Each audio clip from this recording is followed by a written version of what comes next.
2024ની દિવાળીમાં મેં સહાય પેકેજ માટે સરકારને અલ્ટિમેટમ આપ્યું હતું. આ વિસ્તારના ધારાસભ્યોએ પ્રજાને એટલે કે ખેડૂતોને ગુમરાહ કરવાનું કામ કર્યું હતું. ત્યારે ફરી વખત એક અલ્ટિમેટમ સાથે જિલ્લાની અંદર જન આંદોલનની શરૂઆતનો પાયો સાવરકુંડલાથી નાખ્યો છે. હું મારો હક ખેડૂતોનો માગવા માટેની અપીલ કરવા માટે સરકારને 7 વાર વિનંતી કરીશ કે અમે અમારો હક માંગીએ છીએ.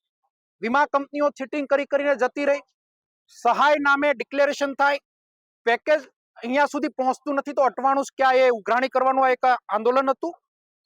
વીજળી અનિયમિતતા, ખાતરનો તોતિંગ ભાવ વધારો, ડુંગળીની નુકસાનીમાં ખેડૂતોને સહાય પેકેજ ડિક્લેર કર્યું, હજુ સુધી કોઈના ખાતામાં પૈસા આવ્યા નથી. ત્યારે વિવિધ 7 મુદ્દાઓ સાથે પ્રાંત ઓફિસે આજે શરૂઆત કરી છે. આવનાર દિવસોમાં આ વાત ગામડાની અંદર ચોરે ચોપાલે ઘર ઘર સુધી પહોંચાડવાનો પ્રયત્ન કરીશ. તાત્કાલિક ધોરણે સરકાર આનો નિર્ણય લે એની અપીલ પણ કરું છું.